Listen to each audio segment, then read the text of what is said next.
This So, conference will now be recorded. Awesome. Thank you for joining this morning. Good morning, everyone. Bapi is taking a break today, so I'm filling in. I'm DJ, and today's agenda is going to be covering two main topics. We will start with OCP NIC 3.0 form factor, which Damien is going to present. We'll roughly go for between 20 to 25 minutes, including Q&A, and that will be followed by Whitney, who is going to present on OCP accelerator module form factor.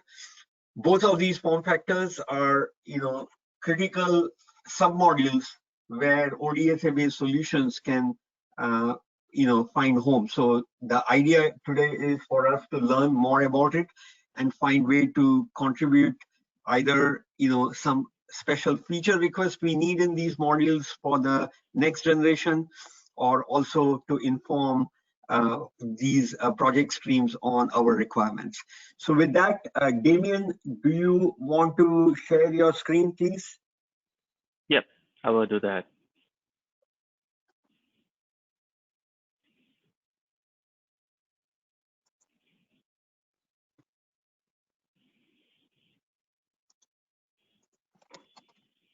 Can you all see my screen?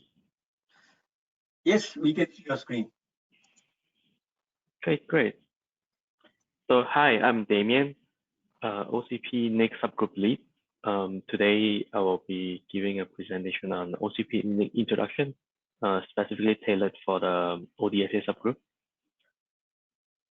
So as DJ mentioned, the presentation was tailored to about 20 minutes material, and feel free to stop me and ask questions. And we have about 5 minutes Q&A. You can do it in the middle or you can do it in the end. I'm fine with both. Okay, let's go into it. So some background of OCP NIC subgroup. So yeah, we have about 15 companies that signed the CLA that developed this OCP 3.0 with us. So their names are listed here. I will not go through them individually, but they consist of mainly 3 groups of I would say companies. The first one is like for enterprise, and second part is from the NIC vendors, and third part is from testing and also interoperability companies. So we have all 3 within the OCP NIC subgroup.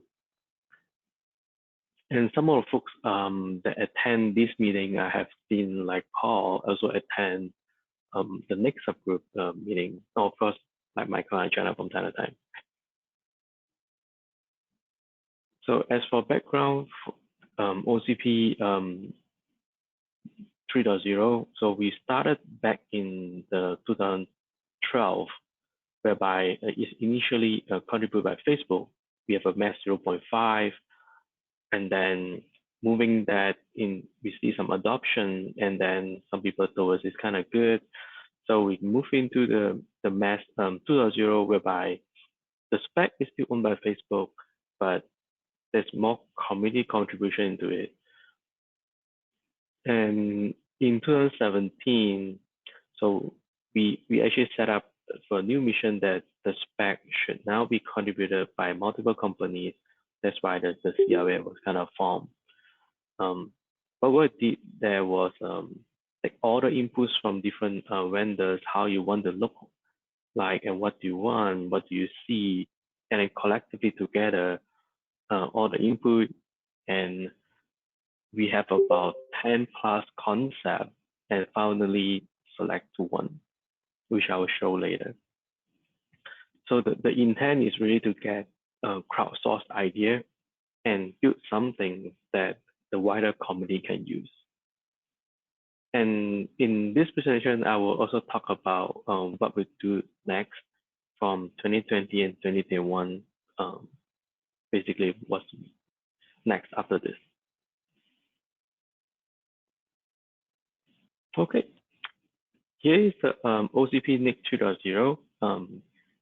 Most of the products are already in MP, and we have like second generation product coming up very soon.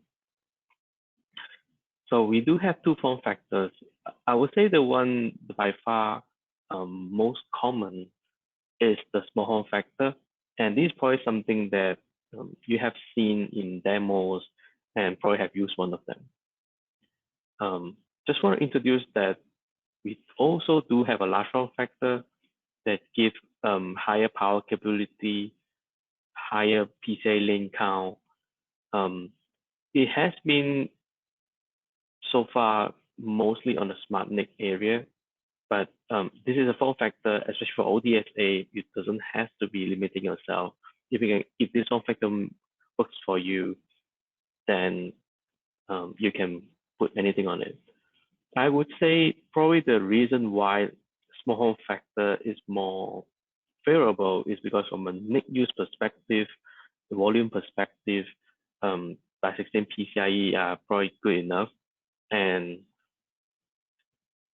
for a NIC perspective, this form factor saves the real estate space in the system, and that's why it's good enough, and I would say that's why this is more popular.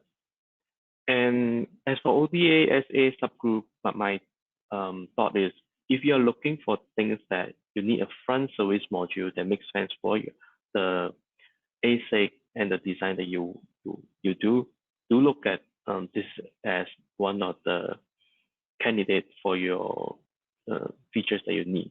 Another thing that if you need to have a faceplate, you need to have an access that at the back of the rack, or you are at the front, and you want to have EMI containment. I think this is also another reason to look at the OCP 3.0 form factor. So others, obviously, I will not go through everything, but of course, you have PCIe and higher power, things like that. And what we did on the improvement of mechanical, I'll probably let you go through the spec itself. And for this introduction, I will not go through, but what I want to bring up is, if you look into front service module and you need to have faceplate space, this is an option that you should have a look at. I'll pause here for a while before I go to the next slide. Damien, Alan Cantle here. Are these slides going to be readily available? Look like a nice summary. Yeah, I will provide it to DJ, and I think DJ can post it back to the ODSA subgroup. Yes, exactly. Alan, all of this content will be available for everyone. Excellent. Yep, and it's also recorded, so at some point you can hear it back in YouTube. Right, and this call is recorded as well, as we know, so you can always refer to the call. It gets all posted on the ODSA wiki.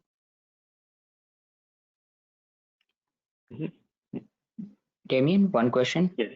Yeah. Is there like a OCP NIC? Is there a form factor like a OCP open platform for the switches? In the sense like a PCIe switches, do you have a separate form factor, or do you use the same large form factor for the PCIe switches? So that brings a good point, which I actually would like our ODSA to help. So I can bring to this slide real quick. So what we did initially when we had this spec is very focused on NIC, but then even during the spec development, we know that if this is successful, we want to expand it to different areas. And I would say at this time, the features are probably not on what we have seen yet, but it is something that is possible. And one of the reasons why we did not manage to see that much adoption on switch, I can go through it later. I have a slide on that and what are we doing around that area. But if let's say this form factor works well for your switch, yeah, I think that will work, especially if you're talking about like PCIe switch. And this is a call to action to the team that I would like to bring up later, that yeah, you folks are the folks that actually I would like to talk to bring this form factor on expanding to other use cases. Okay. Cool.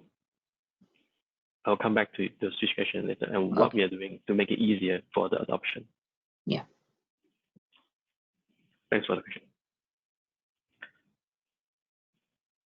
Yeah. And as for a quick slide on what we have in the big spec that we publish, even for small form factor, we have a few variants. Mainly the PCB are the same. It's just that the front access mechanism is different. So we have folks that would really like to have very easy to service, like you can pretty much take the card out in 2 seconds, like those are ejector latch based. And some people would like to be a bit more secure, that it's very hard to take it out, but still front serviceable. Then the pull tab are good in this area. And for some folks that say, hey, I don't want anyone to mess with my NIC or this form factor, we do have a form factor with internal lock, either by screw or push button, that yeah, the user cannot pull this card in the front. You kind of have to take out the chassis, remove a screw, or press a button at the back to remove it. Large form factor is a bit more limiting. We only have a ejector latch because of the mating force required to pull out. The large form factor is almost double. So by using the pull tab, is kind of hard to remove, so you need kind of assistance. So ejector latch is something that we spec for ease of serviceability.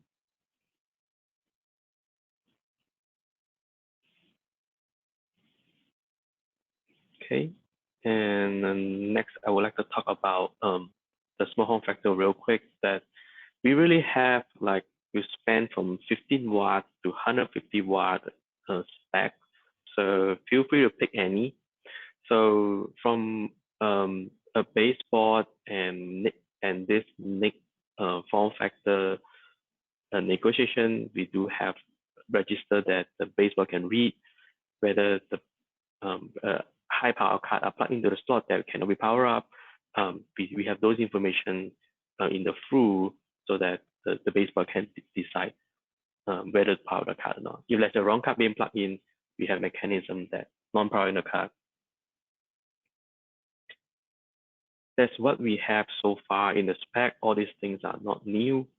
Things I would like to bring here and talk more, and how to collaborate with ODSA is really about what we're doing next. And this is an area where I get your input. So let me jump into this, a taller small form factor. So it was really incubated when we expand our use case from just a NIC to something else, and also just the NIC in Gen 3, Gen 4 to a Gen 5.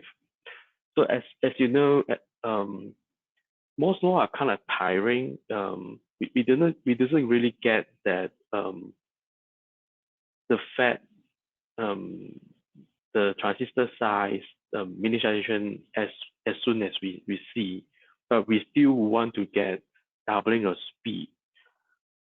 And this created some challenge that we see, at least even on the NIC side, we see the power get higher and higher from each time we switch to a next speed bump.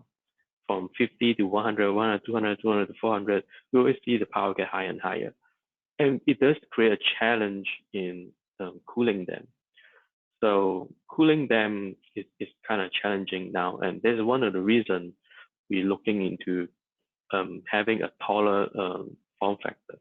At this time, given that the NIC is mainly on small form factor, so a lot of discussion has been around the taller small form factor, but it doesn't mean that when we actually write the spec, we will just leave out large form factor. We might have a large form factor in the taller dimension as well. So the NIC subgroup have been looking at a few options. so far, I think we are pretty much narrowed down into 2 candidates left. The existing OCP 3.0 is 15.1 millimeter height, and we might be looking to 17.8 millimeter or 20.1 millimeter dimensions. We are still soliciting feedback in our working session.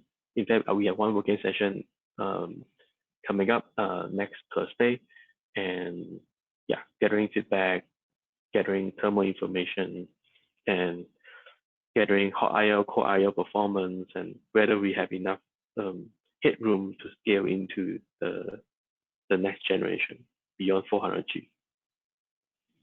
And the next one I want to say that as a gentleman to bring up that regarding PCIe switch. So why maybe the reason I said that I have not really seen many of them, but then we may realize during this exercise we might realize that certain things is happening. It's because from a PCIe switch and fan out perspective, it's very common today that we use a mini flash HD connector. And I would say mini flash HD does not fit in a 15.1 millimeter form factor. So we think that could be a reason why there was a reason why it is not as popular. And second reason is, I think only recently we see more than one OCP NIC slot in server designs. So there is also the reason why the form factor have not really gained adoption beyond the NIC. But we have definitely seen systems that have now 2 or more OCP NIC slots. And the thing is, if we move into 17.8 or 20.1 millimeter, so we can support the mini flash HD. And I think that is an improvement that we can make together with this. That now the use case of like a PCIe switch can be a bit more friendly. So this is an area that we're working on, and the specs are being defined.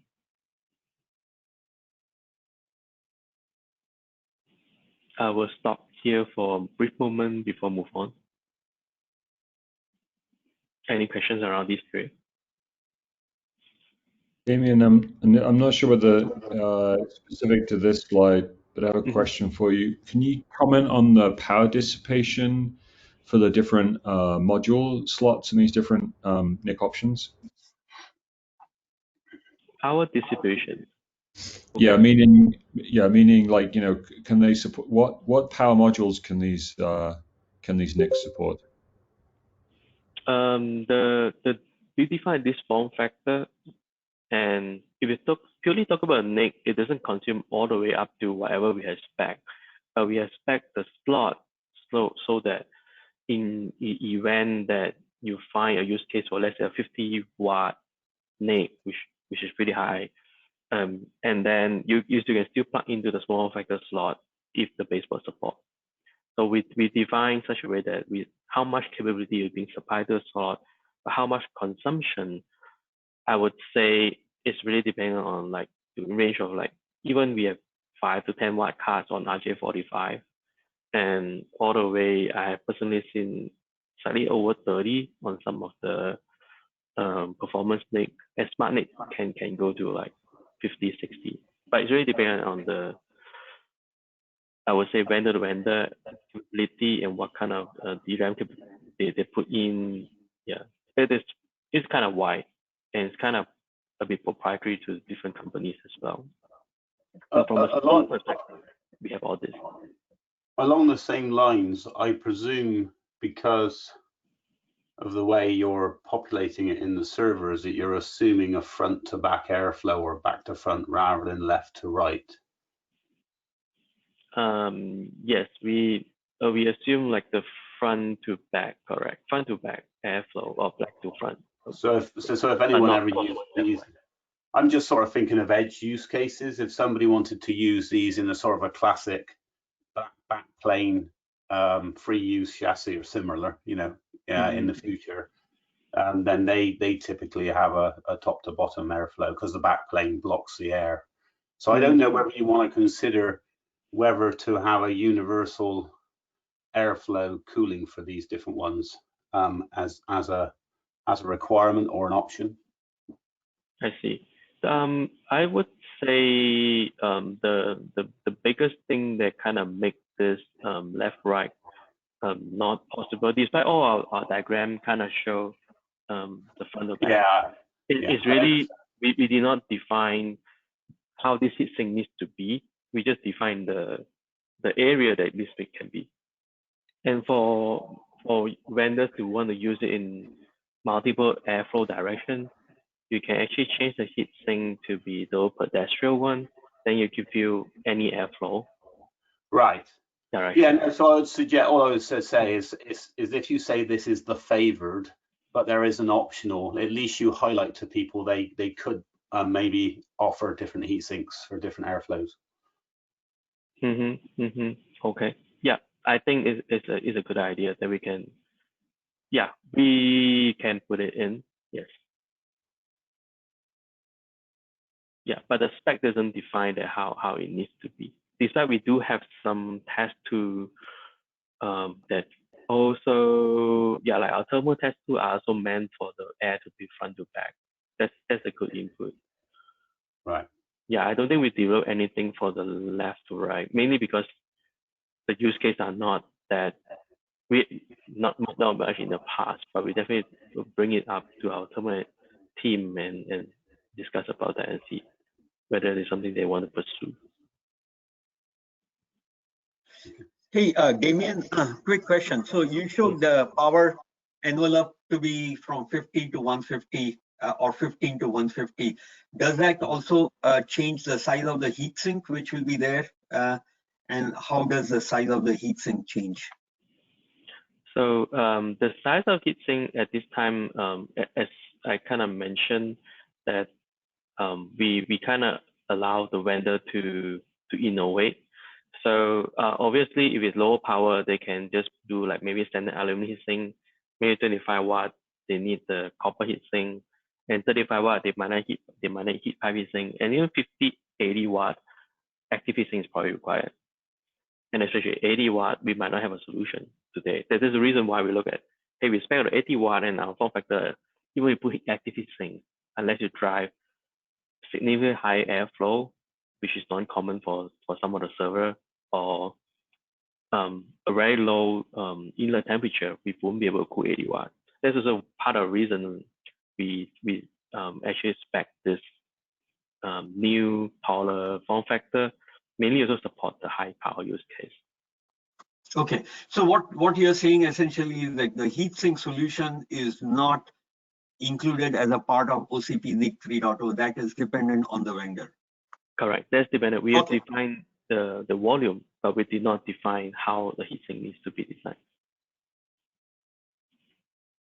We do have some examples, but then those are just the generic examples.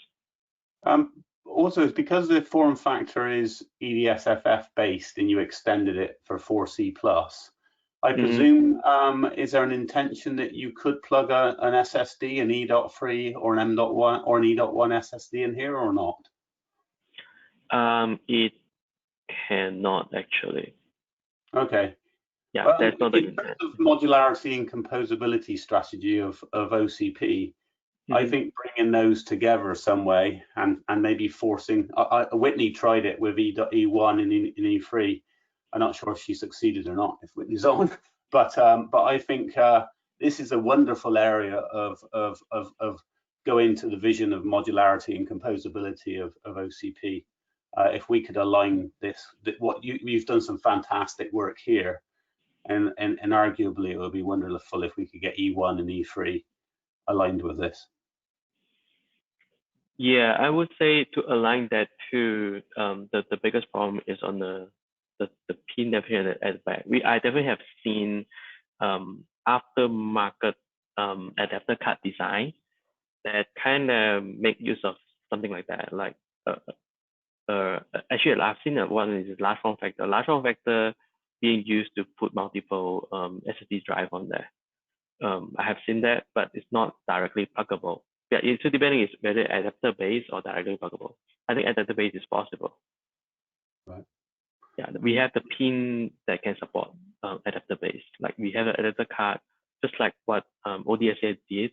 We do have on your I think it's called P, I forgot the name, P something, that is your slot. Actually, you do have one of them is actually has a OCP NIC 3.0 adapter that you can kind of transpose the form factor into different version of you to use. Okay. Okay. I obviously it's probably out of scope of this, but I think just for OCP as a whole, I think we should think about it. Yep. Yep. And I'll quickly cover the next two. The next would be PC Gen 5. So at this time, we have solidified our budget. So on the small form factor, we expect 7.5 dB, which is 2 dB less than the PCIe CAM. So for design that use OCP NIC small form factor, you can have 2 dB more to the baseboard, and that was what our especially our enterprise folks seen, that this prevent them to go into a next level ultra low loss PCB material in the architecture. For large form factor, we keep the same, aligned with PCIe CAM. And yeah, I want to talk more about this one for call to action. So this is an area that even our revision 0.75 or even 0.1 OCP NIC spec have said that we ultimately would like to be able to go beyond just the NIC form factor, just the NIC use case for this form factor. So we have identified a few, but I would say we have not done enough to do this. And ODSA subgroup is definitely the best place to be and to ask for this. Yeah, if you have a use case that makes sense for a front service, you have a front panel, do consider this form factor, and hopefully we do have able to do collaborate moving forward to expand on these use cases that the NIC subgroup still trying to do, but doesn't have much success yet. And last but not least, yeah, we are open for you all to join our meeting, our mailing list. And I did not put the meeting time here, but we did put it in the wiki, and our wiki also point to the OCP calendar that will give the best information. That you see this slide 6 months from now, you still go to wiki and you still will get the latest information from there. Yep. And that's all I want to talk about. Thank you for inviting me here. Hey, Damien, thanks for joining us here and sharing the thoughts. So everyone, I think the idea here is again for us to kind of find ways to connect with projects across OCP, especially to leverage some of the submodules which are under works so that we can think of ways to bring ODSA-based products into these subsystems. So with that, we will switch gears and have Whitney and Song. Whitney is from Facebook, Song is from Intel, present on the OCP accelerator infrastructure and OCP accelerator module, which is another of the form factor being developed within OCP. So Whitney, do you want to start? I'll get Song to share the screen and present. Awesome. Song, yeah.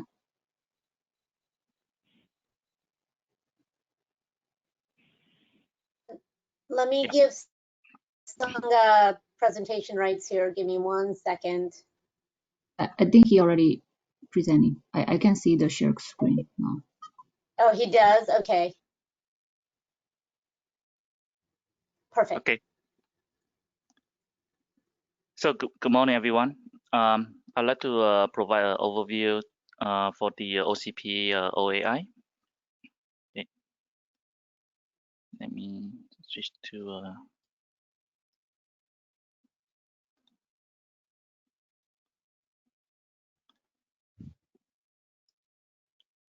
oh, sorry.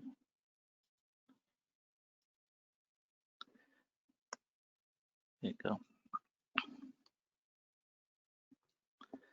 So I'm going to go over the OAI overview, and then I'm going to provide some what is the OAI group is working on. We have several work stream to target for all the different area in terms of the power, high speed, system, software, and thermal as well. And next, I'm going to give you some overview on what we have right now, the OAM 1.0, 1.1, and also the UBB 1.0. And lastly, I'm going to have a slide that you can look at the time schedule for the Monday call. Okay, so actually before we get into the OAI work group, right? We working on the OAM, and then it was formed on the 2019 under the OCP server project. And the whole goal is that to build the infrastructure for a fast adapting, right, upcoming products for the AI and HPC application. So the intent here is the whole scope is to define the physical and logic, right, in terms of the electrical, mechanical, thermal management, hardware security, right, and also looking into the system aspect as well. Then we want to come out with the solution that is compatible with the existing or the traditional OS and the frameworks, right? So what it means is that the it is targeting for the high power and high speed service for the multi-module interconnect application. I'm going to pause here. Any question before I jump to the next slide?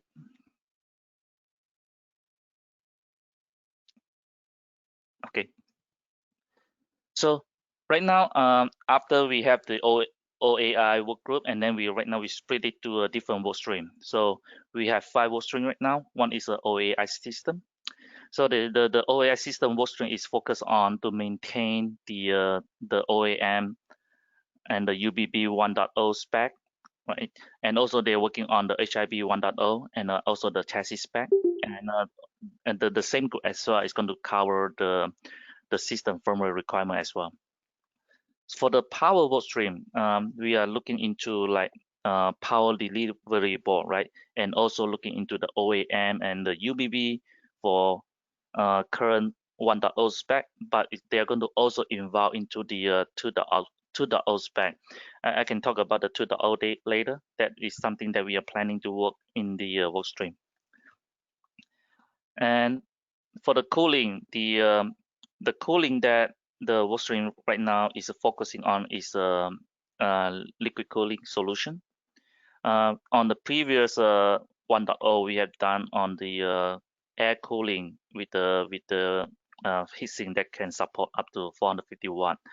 But the scope for the cooling work stream right now, they are focusing on the liquid cooling, because there we can foresee that a lot of AI and HPC application, right? The power consumption is going to go beyond 450, and right now we have seen some company have 600, 700, and then eventually it will go to even higher than 700.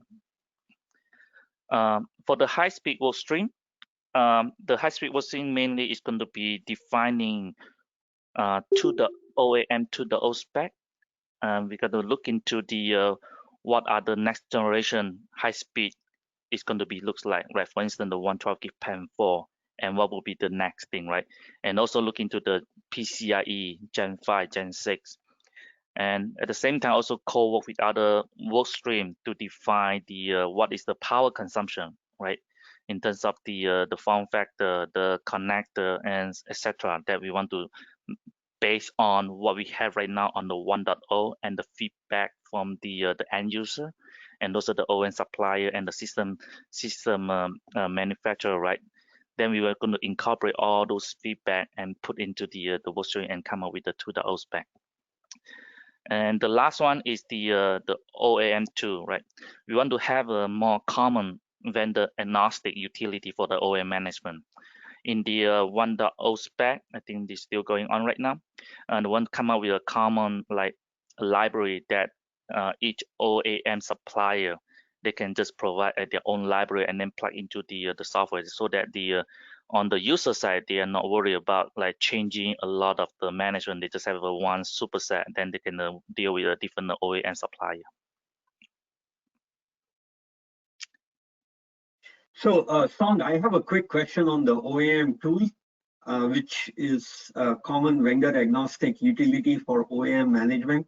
Does it also expect certain accessibility to the chips which might be residing on OEM, and what kind of expectations are there for the devices which are part of OEM?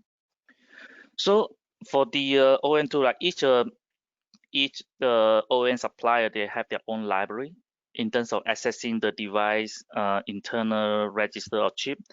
It depends on the tool that you provide to plug into the OEM management. So, It really the tool it's has possible. to have information about the libraries from the vendor, and those libraries and details would be proprietary at this point, I'm assuming, or is there a common set of libraries which can be expected across all vendors? It's a proprietary to the OEM supplier, but let me see. We do have the OEM tool spec. Yeah, Winnie, you want to chime in? Yeah.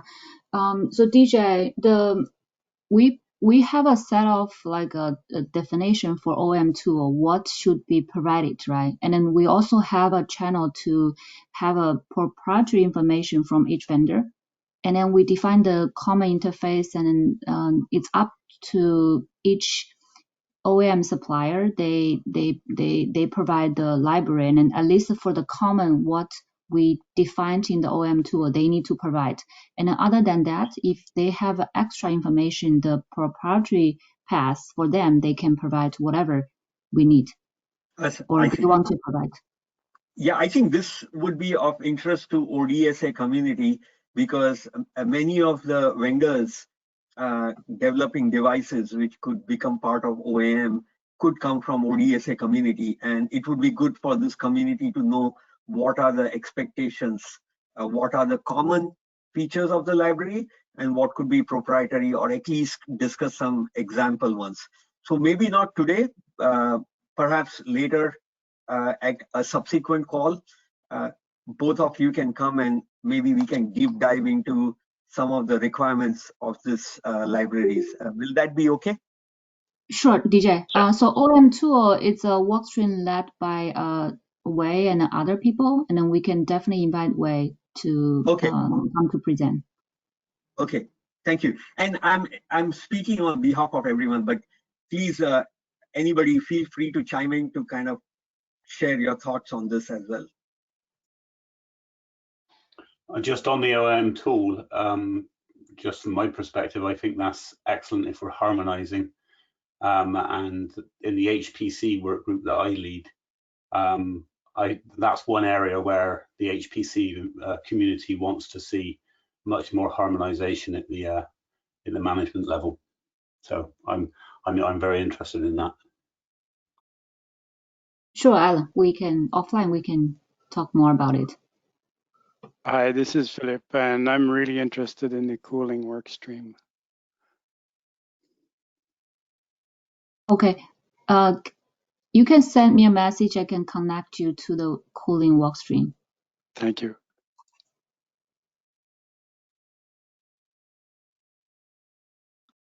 Okay, moving on. So right now for the OL workstream, we have a lot of company joining the workstream right now. We have a different company joining the power, and different company joining the high speed. And overall, we have roughly these are all the company that have participate in some of the different workstream. Yeah. Okay. You know, I have one other quick question. If you go back to previous slide, could you just comment on state of maturity for each of these work streams? Just give a qualitative summary, you know, which of these are the most advanced and which of these are the nascent or emerging ones. I think that can also help us understand where, you know, people are involved and where, you know, people need to be involved. So for the OAI system, right? I think the more on the system level beside the OAM, they look into the UBB, HIV, and the UBB tray. It's more on the system level. But the workstream also co-work with the high speed as well, right? Because on the UBB, when we on the high speed workstream, when we define the 2.0 spec, it have to interconnect to the UBB, and the UBB have to interconnect to HIB, right, for the power delivery board. So they all are interconnect together. But the focus on the workstream, the OAI, they just focus on that area, like maintaining the UBB OAM feedback and update the spec based on the feedback from the existing OEM supplier, right, or the user, and then they're going to make some changes accordingly. And HIB, they're going to finish up all the 1.0 spec. And for the power, they are more looking into to focus on the like what are the power requirement, right? The design spec, the recommended practice, right, and the reference design, so that they can have a common design that people can use, right, on any of the system. That one is they're also working on the 1.0, but at the same time they are more going to shift to the 2.0, depends on the milestone that we set, right? We are going to set I'm going to show you the milestone on the OAM 2.0 spec, so that we're going to have a different work stream co-work together, try to get into the OAM 2.0 spec and also the UBB 2.0 spec. And the cooling is more on looking into a higher power. Right now we target on 700 watt, but later on the 2.0 spec we are looking into like 1 kilowatt OEM, right? And what are the liquid solution is going to be good for those kind of application in terms of the TCO, right? And if you just rely on the fans air cooled, what is the limitation? So those are the work that is going to be done in the cooling. And high speed is more focused on the next generation high speed research, right? Looking into the 112 gig PAM4 application, the connector, PCB material, and also the cable as well. So those are the area that the high speed is going to be focused on, and make sure that from the end-to-end solution, because on the OAI system we are not only focusing on the intra-connect, right, from the GPU or AI accelerator, but we're also looking into the multi-chassis connectivity through the cable over on the 112 gig PAM4 as well.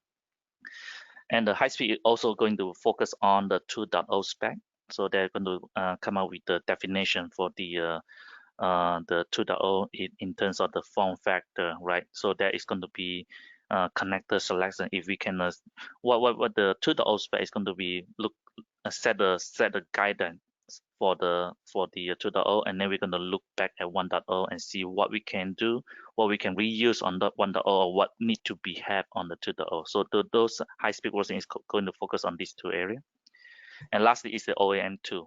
OAM2 is more on the software management, right? Out band, in band management. Thank you, Song. Okay. All right. So these are the company that currently participate in the work stream. We have most of the company participate with different work stream, and some of the company just focus on the power, right? If you are the and also the thermal, like Cooler Master, they only focus on the thermal, so they just focus on in the thermal work stream. And we have a OAM supplier, we have a ODM, we have a connector, we have cable, and we also have the power, right? And also we have the SI expert in the work stream right now. That the whole goal is that we are not only focused on the platform level, we also look into the system level as well.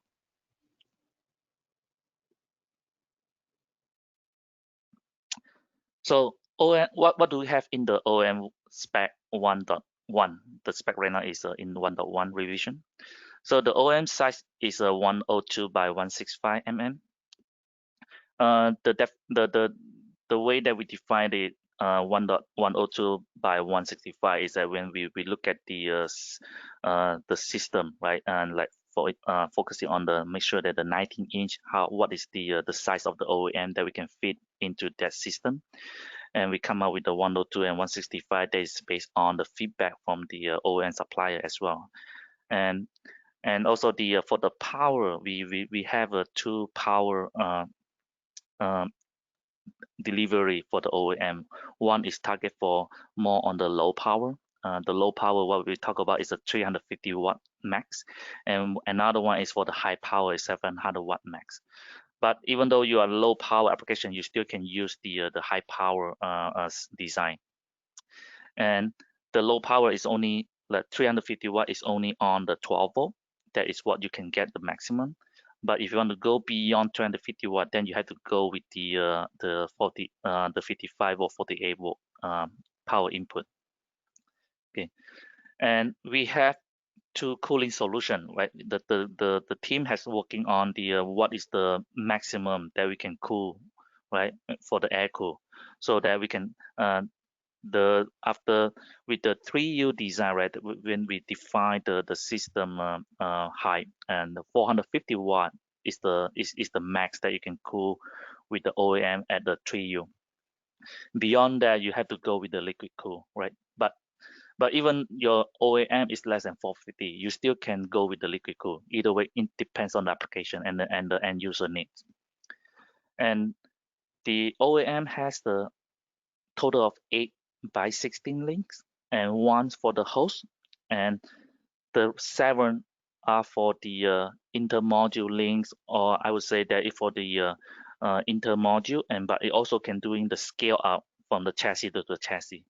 And it has a flexibility on the intermodule link. You can define another like, for instance, downstream PCIe port, or you can define that the by16 link to be a PCI upstream as well. So it really is a much more flexible that for the user, that if you have a different baseboard design, the UBB design, then you can come up with your own set of the I/O interface.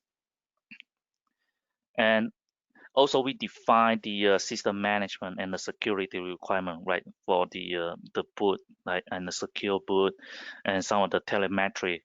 So those kind of things that is been listed in the OEM spec, so that we want to make sure that to try to reduce the burden on the system design, make sure that when they have a different OEM supplier plug onto the system, and they do not need to have a big effort to make the modification on the software side.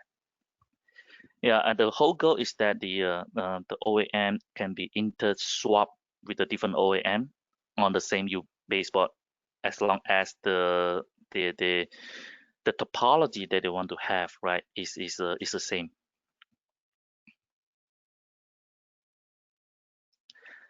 So this is the ISO view for the OEM. So the OEM it has the top and the bottom stiffener, because as you know that the size of the package of the OEM, right, the SoC or GPU, it could be very big.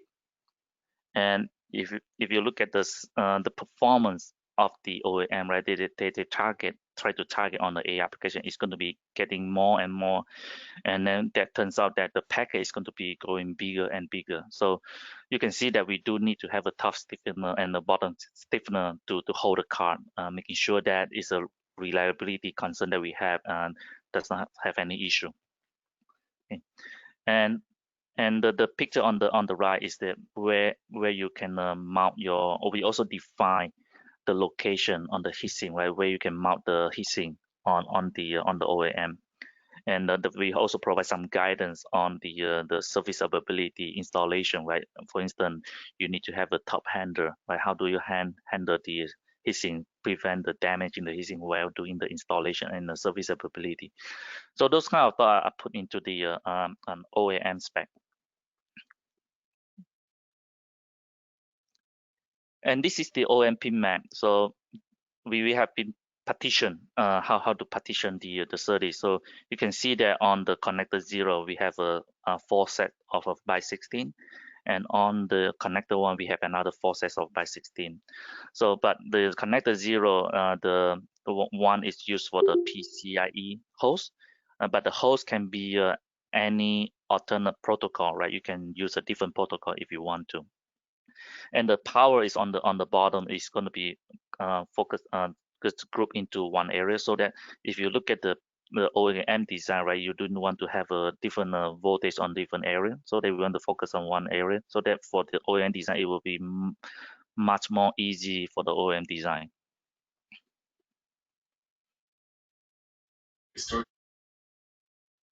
Yes, any question?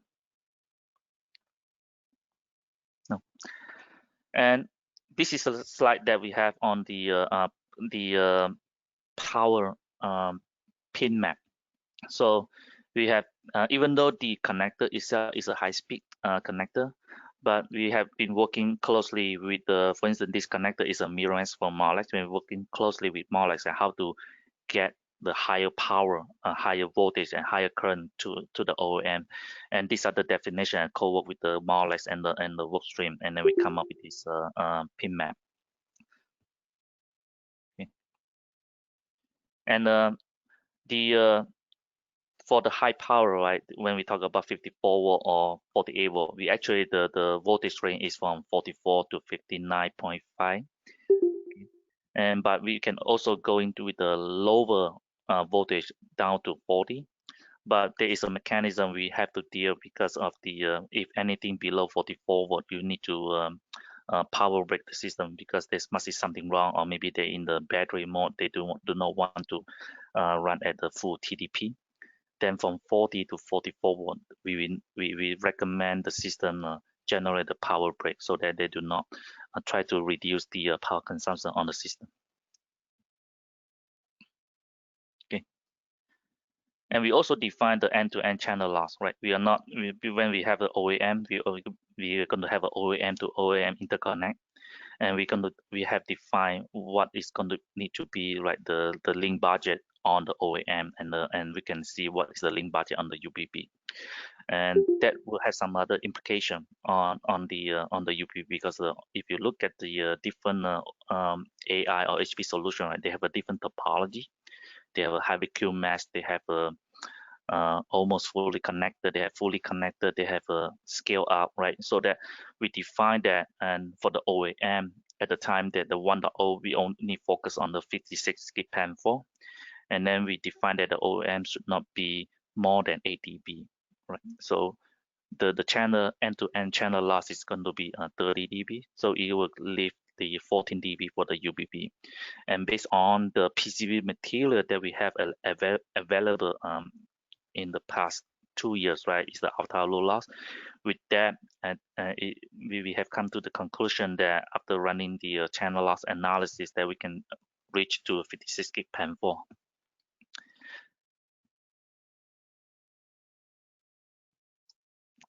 So this is the company that adopted the OEM standard, and as you can see that we have 6 vendor right now, and I think we actually have more than that, but those are the one that we can is published to the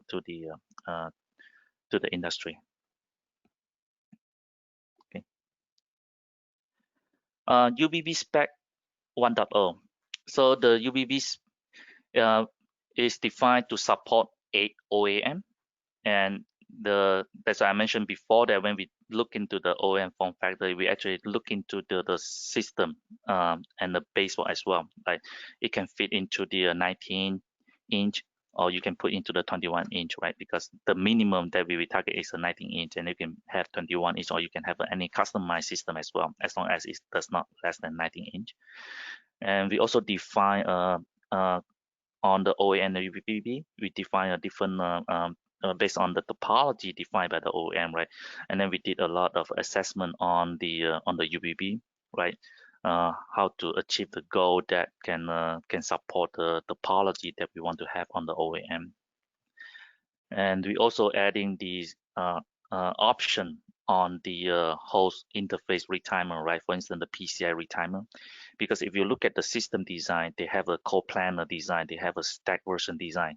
So we want to make sure that if you have a stack version design and then you have a problem with the loss budget from the CPU to the from the PCI switch to the OEM or CPU to the OEM. Want to make sure that we have a place that you can put a retimer on that. And we also look into the scale up, right? And the scale up, we definitely is also look into the file retimer. So it's also the file retimer we're looking is the protocol agnostic. So you can have a different type of protocol, right? As long as the you can have the industry standard, or maybe you can also have the customized speed rate, right? And then you can do the scale up through the file and QSFP-DD. And there are a couple of things that we define for the hybrid cube mesh. You can have a different scale up for the fully connected topology, and you can also have another way of the scale up. And excuse me. Hey Song, just a quick observation. You know, just listening to the OCP NIC back to back with this. I wonder whether the file retimers in the QSFP-DDs could be just turned into OCP NIC free by 32s. So they're actually pluggable, and therefore, if you can have the retimers actually on the OCP NIC. Yeah, I think that is something that we can look into, right? And that'd be a system because that is a good point, because if you look at the goal of the OAI, right, this is one of the recommendation that we give it to the user, right, based on the feedback that we have at that point.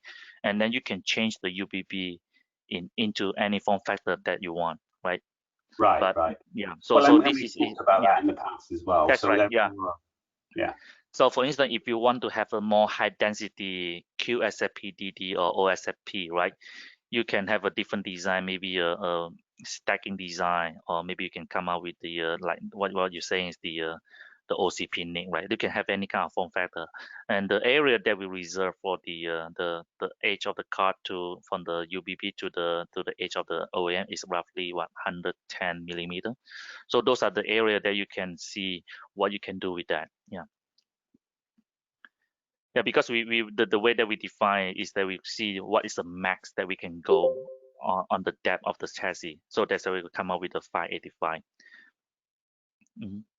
And the power delivery for the UBB is as I mentioned, is a 700 watt. So that is going to 700 multiplied by 8 plus some miscellaneous, right? Because the UBB has some other component like cloud device, CPLD, right, and the file retimer and the PCI retimer, and those have been counted on the total power budget for the UBB.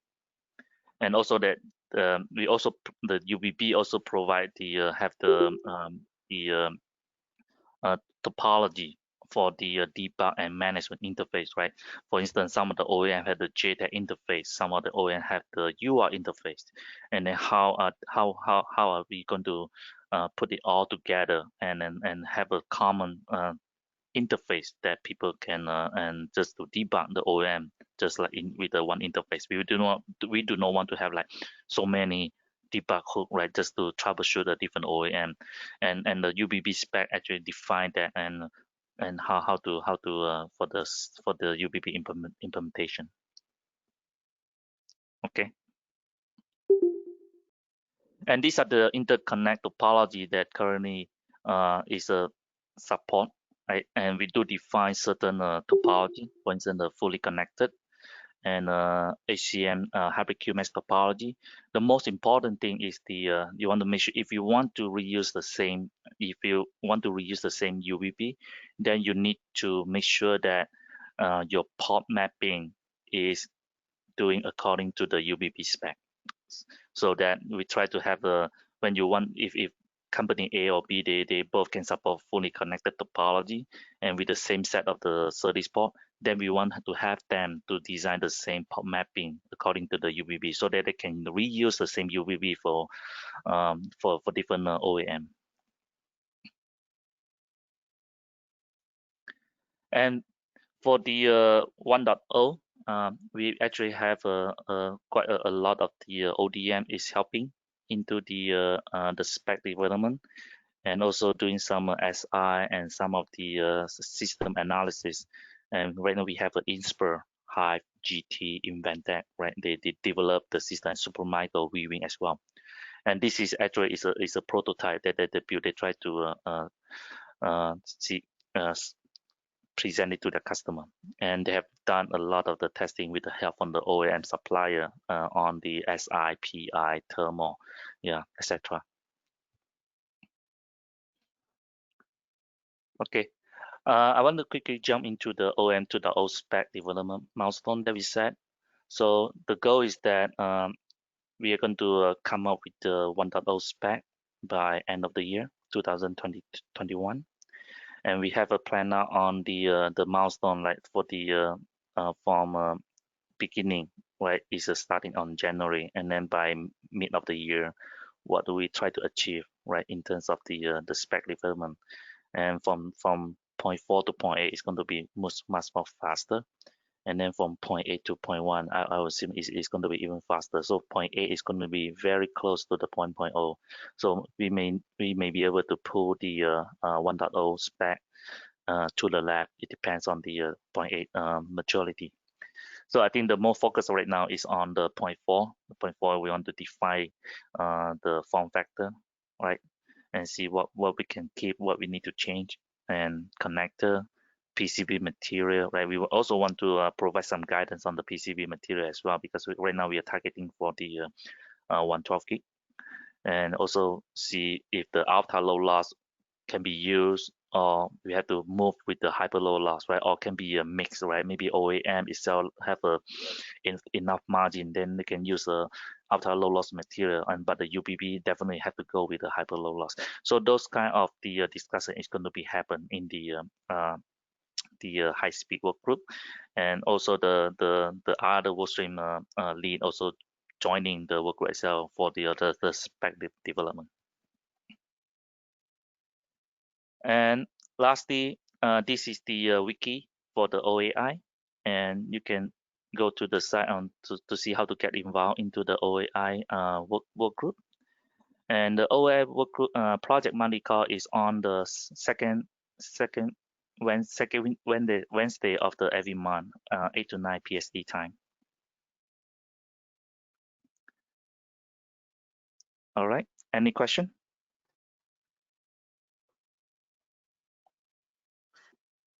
Awesome. Thanks, Song and Whitney, for sharing details on OAI and OAM. I think there is some amount of interest, it seems, for folks in ODSA to explore this further. So we might have opportunities to bring back right folks from OAI to discuss in detail specific areas of OAI, such as OAM tool or even UVB design, etc. So with that, yeah, I would like to wrap up the call because we are already 7 minutes over and people might have to attend other calls. So thank you, everyone. If there are any questions, please email it to me, and I will publish the notes later today. Thank you. Bye. Thank you. Thanks, everyone.